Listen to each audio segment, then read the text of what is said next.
নখের আকারের চেয়েও ক্ষুদে এই মাছ, কিন্তু হাতির চেয়েও জোরে চেঁচায়। মূল তথ্যে যাওয়ার আগে দর্শক বন্ধুদের অনুরোধ করব, ভালো লাগলে অবশ্যই ভিডিওটি লাইক দিন এবং আপনার মতামত জানান নিচের কমেন্ট বক্সে লিখে। এই ক্ষুদে এমন চেঁচাতে পারে, দেখে কেউ বিশ্বাস করবেন না। যতক্ষণ না কেউ নিজে শুনবেন ততক্ষণ বিশ্বাস করা কঠিন। চেহারা তেমন একটা বিশাল হলে তাও সকলে মেনে নিতে পারতেন। এ মাছ হাতির চেয়েও জোরে চেঁচাতে পারে। হাতি যখন জোরে চেঁচায় তার যে শব্দ হয়, এই অতি ছোট্ট মাছটি তার চেয়েও জোরে শব্দ বার করে। কত জোরে শব্দ বার করতে পারে সে? বিজ্ঞানীরা জানাচ্ছেন, এ মাছ যখন শব্দ করে তখন তা 140 ডেসিবেল মাত্রা ছাড়িয়ে যায়। প্রসঙ্গত, হাতি জোরে শব্দ করলে তার মাত্রা হয় 125 ডেসিবেলের মতো।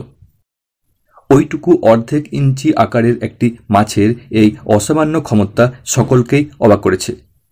এ মাছের শব্দ কেমন তা আরও একটু পরিষ্কার হবে অন্য একটি উদাহরণে। একজন মানুষ যদি 100 মিটার দূরে দাঁড়িয়ে একটি এরোপ্লেনকে জমি থেকে উড়তে দেখেন, তাহলে সেই উড়ানের একটি জোরালো শব্দ তার কানে আসবে। এ মাছের আওয়াজ করার ক্ষমতা তার চেয়েও বেশি। মায়ানমারে এই মাছের দেখা পাওয়া যায়। এরা সাধারণত অগভীর জলে থাকতে পছন্দ করে। নাম ডানিওনেলা সেরেব্রাম। জীবজগতে অনেক প্রাণী তার মতো করে আওয়াজ করে, কিন্তু আকারে এত ক্ষুদ্র হয়েও এমন তীব্র শব্দ বার করার ক্ষমতা জীবজগতে এক অতি আশ্চর্য বৈকি।